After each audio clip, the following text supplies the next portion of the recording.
Hello, hi and welcome. Great to see so many people back again. Welcome to this third and final program related to Yvonne Buchanan's fantastic installation, Paraphrase. This installation involves some new work, as those of you who were here before will have seen. And for those of you who haven't had a chance, afterwards there'll be time to see the installation. But I've been very honored to have Yvonne's fantastic installation here. Before we get into the talk, I just wanted to remind us that we are, BoxoPROJECTS is located on the unceded lands of the Chilwave, the Serrano, and the Cahuilla people, and encourage anybody watching this online to think about whose land they are on. So thank you for being here. As I said, I'm very honored to have had Yvonne's installation here for the last 4 weeks and to have had all this programming related to it. And today Yvonne's going to offer us a talk about the new material that you see, the new material that you don't see, and the previous material. So thank you again, it's great to have you here. And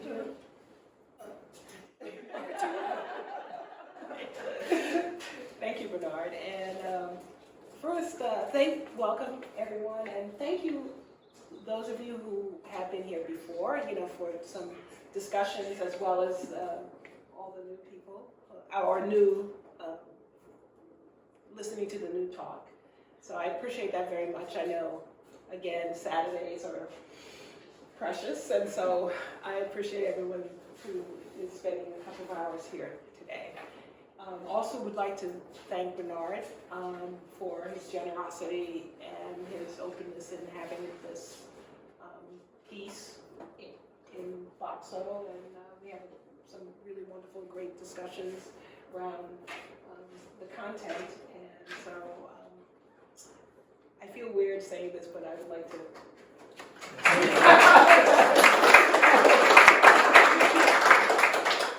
thank you. So I thought today I would start with the latest piece that's in the studio, or exhibition space, which is called And Not. And there's some discussion about another piece that I'm still working on that's down the pipe called Super Female, which will be, I'm still working on and will get out as soon as I can. But the piece now is called, the piece that's up running is called And Not, which is an extension of the drawing, the list of things that I am and am not, and how I will say that I'm some part of a group, but then that group is always thought to be slightly different than me. And so I will go back to the beginning, which is, and those of you who were here before know the story, but when I was in high school, or before high school, I watched Psycho on television many, many, many times, and was fascinated with it. I think Hitchcock's vision, or how he frames things, was really important, and I respect him as a director. And then when I was in high school, I took this course called Film Appreciation, and the teacher sort of was explaining the film in that Marion, the character in the shower, she's seen as good in the beginning with her her white underwear, and then she does something where she steals some money, and then she's thought of as a bad person, and how it was then okay to have this person, murdered in a very obvious public way. For a public, it's private in terms of a bathroom, but public in terms of the movie theater. We're all sitting there with her, watching this. And so that got me to think about, just the sort of dangerousness of women in space, how most women are always considering whether they're safe anywhere. And so I was always thinking about how, in the shower, you're supposed to, that's pretty much the safest and most vulnerable place you can be, and how that was kind of ruptured by that scene. And then in 1969, I was introduced to Yoko Ono's quote, and I don't use the N-word. I mean, I use N-word instead of using the real word, but I thought it was important to use what she actually said, and how, for me, that meant that I was not a woman because I'm this other thing. So it's like you have this group who is treated like this other group, and how this quote didn't connect that there are people part of both groups.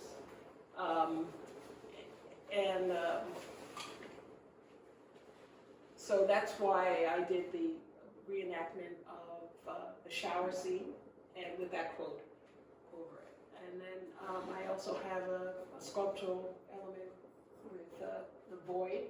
That's a reconstituted ivory soap, which is also about purity and cleanliness, and the shower too. And then I have a list of, all the things that I am. But when you think of those things, you think of someone else, not me. So when we say black, usually we think of black men. When we think of women or female, we think of white females or white women. So it's sort of like talking about categories and talking about how my idea is to just call out that this is what we usually think of when we think of these categories, and perhaps we should start breaking that down and seeing how many kinds of different people there are. So that's, and I always like to talk for like 5 or 10 minutes and then ask for questions, because I find that your questions are much more interesting than me going on and on, not knowing what you want to know. So I'm going to ask if anyone has a question or comment. Yes. For me? Yes. Sorry. Yes. Well, you just said that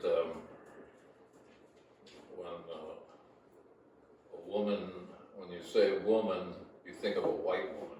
Mm-hmm. Well, I'm married to a Latin woman, Mm-hmm.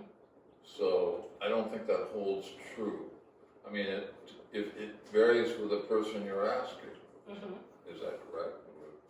It can, but I'm just saying in general, when before I was a video artist, I was an illustrator. And if I drew a black woman when they said woman, they would say that's not correct, because a woman is white.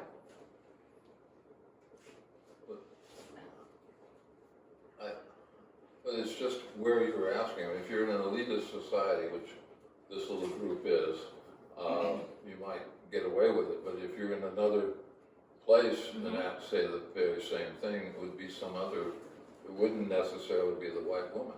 That's what I'm saying. So it might be something else that, they're attracted to. I don't know what your audience is, because we live in a divided society that's all predicated on a certain amount of education, which I find frightening. It's because it becomes elitist, right? And yet you want to be kind and all-inclusive and this and that. So it's a very, I would say, a very touchy thing to try to say it's just one reaction, whereas really multiple reactions from a lot of different sources in a different way. Well, yeah, and I'm talking about my experience. Right, I see. Okay. And the experience, probably today, they may be, instead of just saying this is what is, they may ask a question, but as a young adult, I can't ever say that if someone said woman, they would think something other than a white woman. I just can't. I just don't feel like they would say anything other than a white woman for woman. Well, another way of putting it is that if they speak about a woman who's not So- a woman, they'll specify a black woman. Right, well, that's what I'm If you say saying. woman without an adjective in front of it. Right, because the default Yeah, it's a default. is see, and then you need to add things to make it more specific. To me, it seems like it's so much more complex than black and white.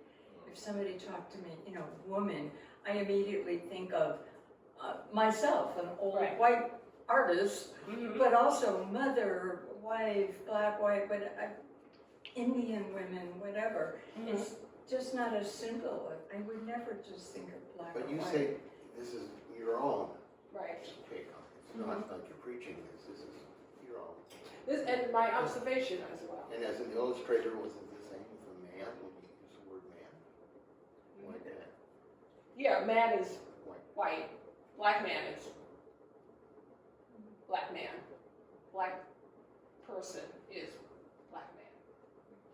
Yeah, this connects in an interesting way to the last resident who was here, because he was working with imagery generated by artificial intelligence, and he was talking about exactly this. If you go into the AI video generator and you say man, you will get a white man. You have to specify. If you say doctor, you will get a man. If you say accountant, you will get a man. If you say white, so all those things have been built into AI because it's looking over all the information it can gather. Right. So it connected. It's the modern illustration. Right. You said you were 20 when you were thinking about this. You were younger. Well, I've always thought about this. So Because I'm it's like- wondering if age. I mean, I'm 80. I'm just wondering if I'm that's sure- changed my perception. I'm sure my age dictates, and living through the change of saying, well, when you think about this, maybe include these other people. So, so what I observed in your show Yeah. was that you were showing Hollywood images. I mean, that That's was, popular culture, yes. so that's a popular culture. Mhm. And I totally agree with you, the popular culture would come back. But do you see that changing at all, or is it still? Well, now there's a question being asked. Before it was an assumption. Right. Now there's a question. Like, who are you referring to? And there's also pushback too, at this point, about inclusiveness. Right.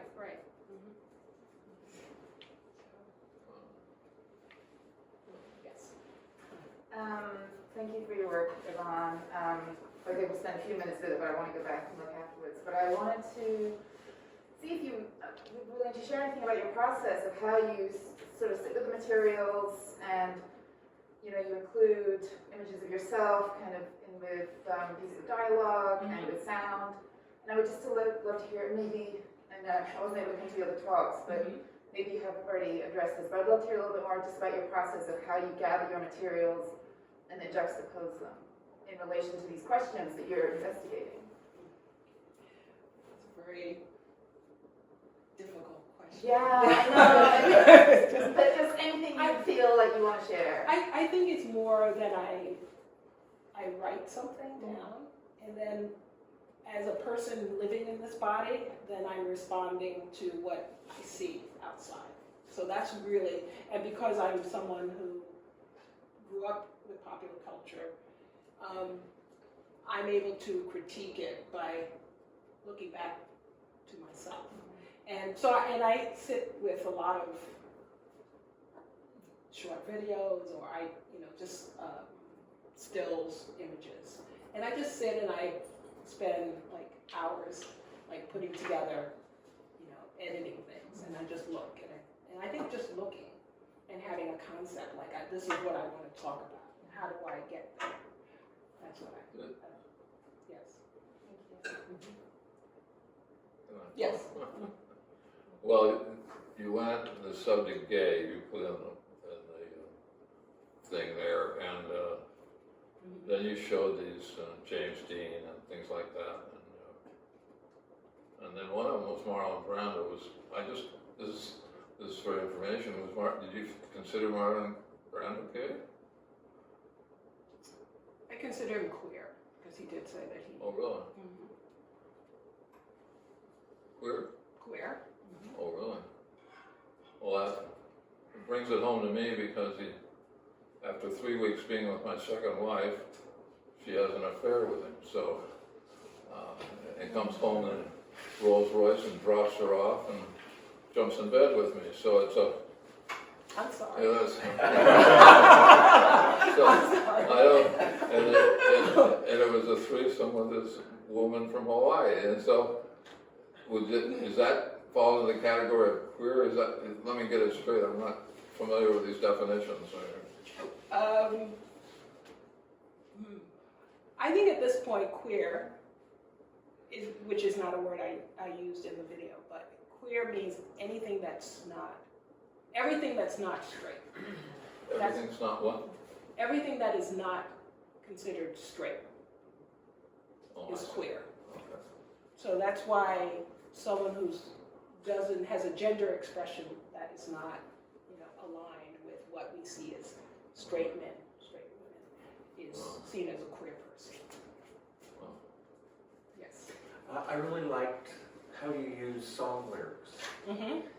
Would you like to talk about that a little bit? Because I really seem to build up kind of a tension between the visuals and these, were they 50s songs? 60s songs. 60s, Yes. okay. And, well, the thing is, I love what I also kind of look at and critique. So I loved Unchained Melody. I loved Eptide. I loved all these songs, the heartache, and it's like the romanticism. But I'm also I'm aware of sometimes this sort of obsessive, lyrics kind of cover up like potential violence that women face because somebody really likes you. It's like they really like you, and then it's like they really like you. Just like this is a little bit out of the era, but Sting's "I'll Be Watching," Every Breath You Take. It was the soundtrack to all these people getting married, but it's about stalking. So the same thing with the Bee Gees sang a song called Nights on Broadway, which is the same thing. It's like, I'm following you down the street. And that's supposed to be like, oh, it's so romantic, he can't control himself, he loves me. But you ask a woman, like, how much control do you have when someone is like that aggressive? Does it work two ways though? Well, I'll say this, yes, women can be aggressive as well. However, I think the 40% advantage, or men have 40% more muscle mass, so they're basically 40% stronger than women. So I know you're looking like they're equal, but I do feel like it's rare, it's very rare for a man to be walking down the street and have a woman, put him in the hospital with her bare hands. What did you say? I said it's very unusual for a man to be walking down the street and for a woman to come up and put him in the hospital with her bare hands, while the reverse is not Put him true. in the hospital? What do you mean, knock him down? On the Yeah. cement and Yes. do him in or something? Yes, but I think men do that, or can do that, right? That's what I'm talking about in terms of the vulnerability of. Yeah, I think it's a very, you're right there. Mm-hmm. Yes. I guess I'm slightly offended by this gentleman's comments, But because to try to talk about in the world that we live in, a woman, a black woman, a gay woman, check all the boxes of this culture where hatred is directed towards. I mean, sorry, I wasn't here at your other talks.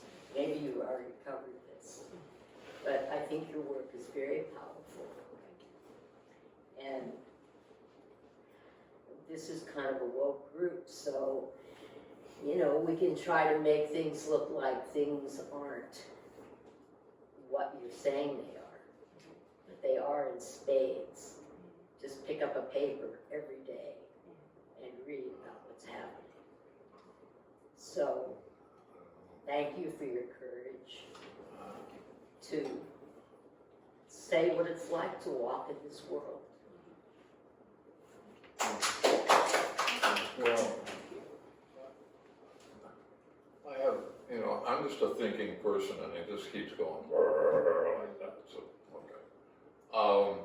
I'm trying to think about this violence thing, and I've never struck a woman. I don't believe in it at all, and I find it revolting that men do that. But women have struck me repeatedly, so I'm not sure where that's coming from, that the woman can get away with that. I once showed up and I won't explain the situation, but the woman had ripped my shirt off, was pounding on me and everything, and the cops show up and they interviewed me and I interviewed her, and they said, do you want to press charges on him? And she just started laughing because she was the aggressor and she'd beaten me up, so I hadn't hurt her in any way. But you could stop her, right? What? You could have stopped her, I could have stopped what? the attack. Stopped getting beaten up? Yes. I think you could, as a man. I was put one hand out and she was No, waving away. I'm just saying that's the reason why there's this. Well, the cop was on her side, you say, because the man was always the aggressor. In this case, I was an aggressor, and yet the cop was with a society thinking, well, man is always the aggressor. What year was this? What? That year, let's see, Decades ago? that was around 1990, I think it was. Yeah. Did you mean to single out individuals as perpetrators in your work? I just feel like That's the this response person is taking things very personally. Yes. Well, then let me pull back and say this is about society. This is about the society that we all live in, and this is my experience of the cues.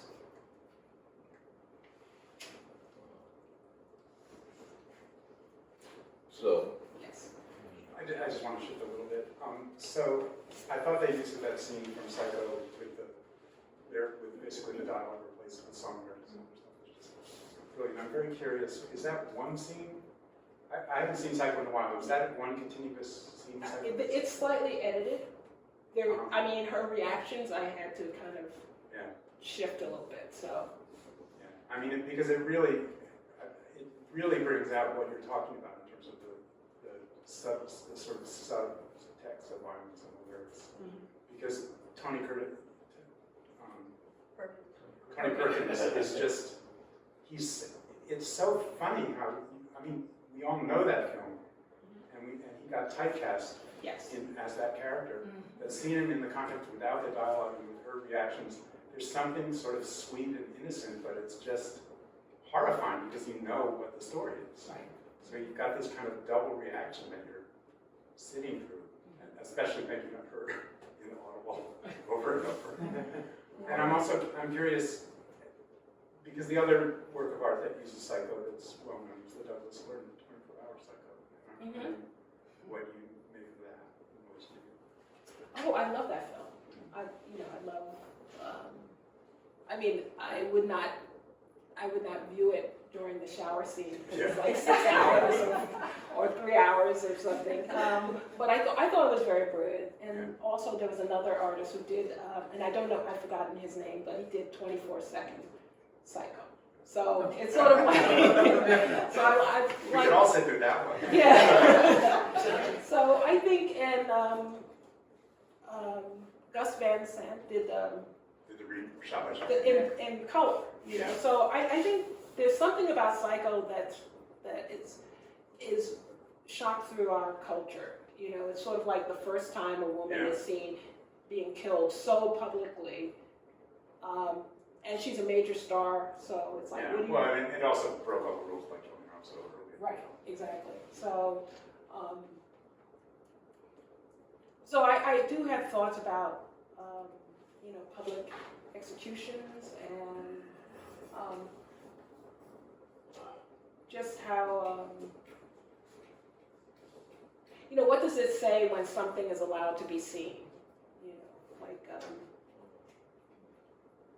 so about, and I felt like that was the sort of the beginning a little bit of the women's movement too, and so it's a little Yeah, I mean, earlier. it's paradoxical because it's this film that broke all these taboos by actually showing something that's, I mean, it could be considered incredibly reactionary because it's kind of, it's almost titillating. Well, it's supposed to be, yeah. Yeah. But I mentioned this with the last talk, but you know, the late 60s and then into the 70s, there were all these films where the female star had little or no dialogue, didn't have names, the characters didn't have names, and you know, because it was sort of like, I felt like it was another way of erasing. In the 40s and 30s and 50s, it was like or 40s, there was like the women's film, where women got to emote and then all of a sudden the 50s happened and women were, you know, there was suspicion around women betrayed men, you know. So I always feel like I look at these films and say, well, what is society saying about men? What is society saying about women? What is society saying about class and race, et cetera, et cetera? And when you look at these films, you know, it's very obvious what the thinking is, especially if it's successful. I mean, that means everyone is buying into it, so. Okay, and then, Oh, thank you. And thank you. I was interested in the sort of the form and content of the whole thing. There was this, I've been in the space before,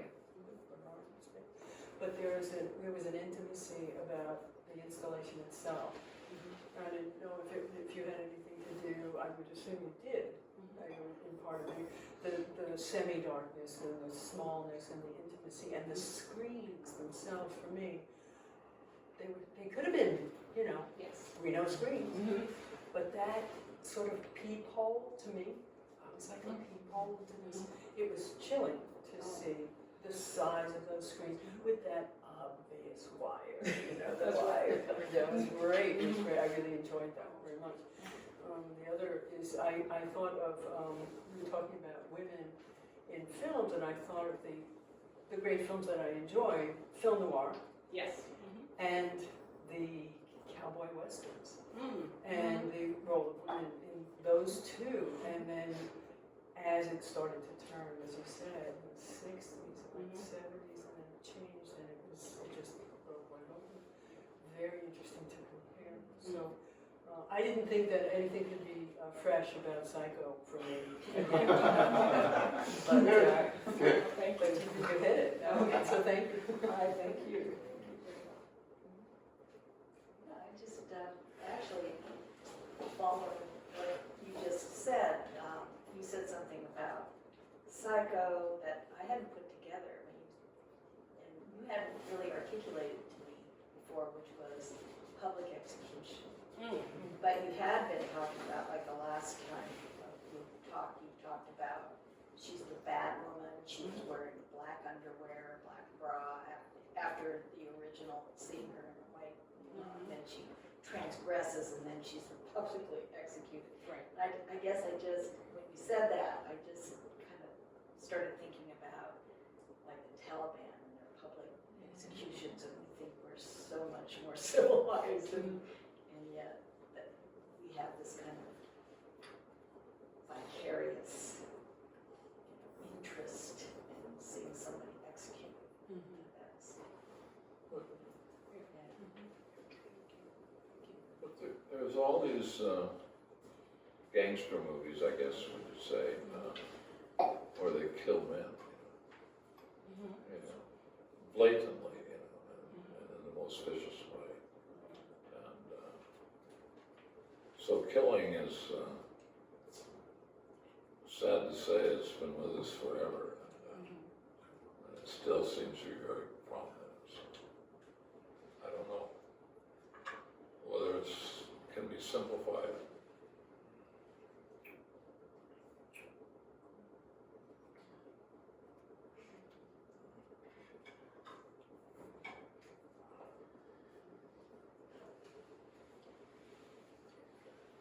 question. You said you worked as an illustrator. How did that, I guess, inform what you do as a filmmaker, as an artist who has her own agency to do whatever she wants? Because that's a more commercial field as well as being two-dimensional. Yes, and well, I would say that being an illustrator, you have to sort of know the cultural language. Right, you had to know, so if I wanted to say something about, you know, a bully or something, I could do that person as King Kong, and everybody would get, oh, this is, you know, so I was used to doing parodies and using symbolism to cut through, you know, to get to the concept, for everyone to be able to read. You know, if I did a portrait of, say, Marilyn Monroe, I would have to do a portrait of how people think she looks, or not what she looks like. So that training was always about what do people see? What do people think? What meaning people have for different pictures or photographs. So is that helpful? Or? I think so, yeah. So, in other words, was that a commercial? Oh yeah. I was an editorial illustrator, which is a little different, which is you had to do, I mean, I loved it, but I got a job teaching and I couldn't get a call at 10 o'clock and have something done by 1, which is what my work was. But it was all about the concept, oh, we're talking about, you know, success. And I would not do this, but every illustrator would always have a ladder talking about success, you know, so I had to figure out something else, like maybe stairs or something. A little different, so. But thank you for asking about the illustration, because it was enjoyable and it was a great, I learned a lot about how to put a picture together that people would get really quickly. And my professors, when I was in college, they said something about, if someone can't read an illustration in 7 seconds, it's failed.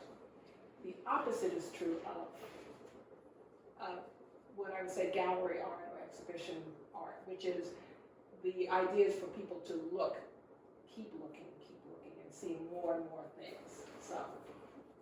So creating more of like a loaf of bread, you know, where you keep looking and there's more things to see, as opposed to illustration, which is you get the concept very quickly, and then if you want to, but you don't need to go further in.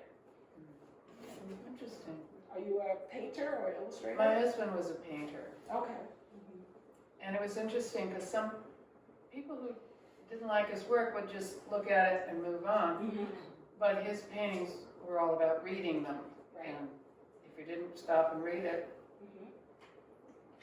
Yes, and I think it's much worse now because not only do you just do that. Oh, I don't like it, or I like it.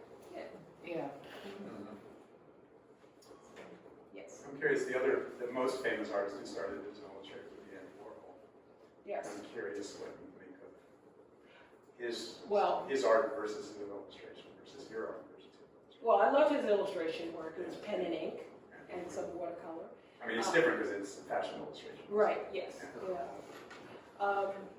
I mean, I learned in both areas about him.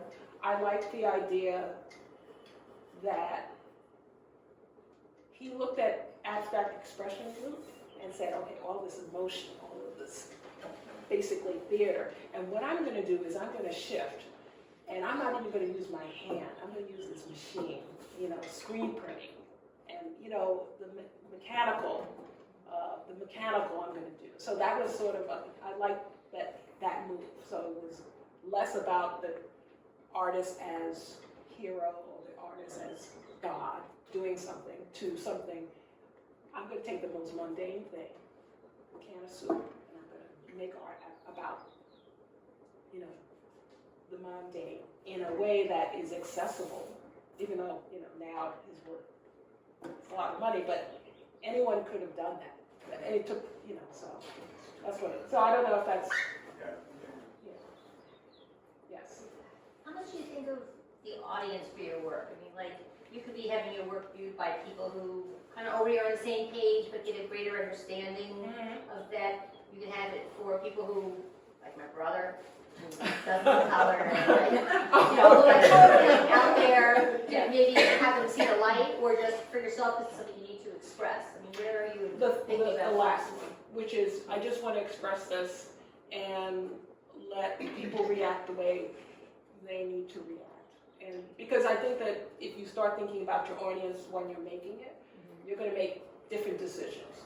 And I think that work should always be authentic and just say what you want to say, and then have people react, and be okay with however people react to the work. Yes. Very interesting. I think I watched Psycho maybe 10 minutes of it. Right? So now I'm going to go back with a different perspective. 50 years later. I never really watched that movie all the way through. So this actually does give me a different perspective. And maybe I think I'm interested in going back and watch the movie. Yeah, it'll be interesting. Yeah. We should talk about it after you do that.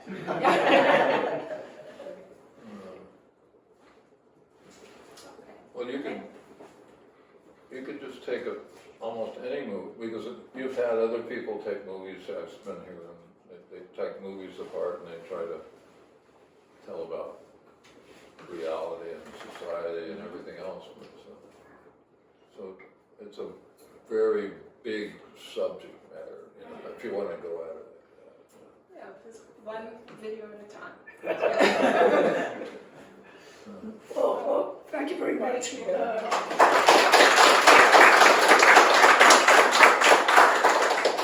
Yvonne will emerge from behind the table. There are drinks and snacks, so please stay, continue the There's none dialogue. left. So, well, don't tell me that. Also to say, Yvonne will next be in an exhibition in September. Do you want to mention that?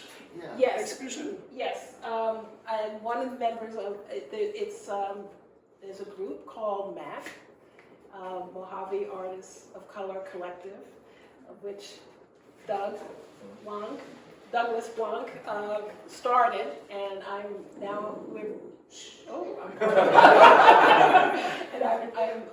part, and we're going to have a group exhibition in September at Compound Gallery in Yucca Valley. And so I'd love for you all to come and see some exceptional artists, and there's going to be we're having a meeting soon, and I'm hoping that there'll be a lot of dialogue between our work and between the artists. So September 9th. Yeah. So just look, follow Compound Gallery, Yucca Valley, and you'll get all the news. And then this installation will be at the Marx Center at College of the Desert, beginning January 23rd, and will be in context with some other works that should, again, make that interesting. So look for that announcement as well. It'll be there for a month. So thank you very much. All right, thank you.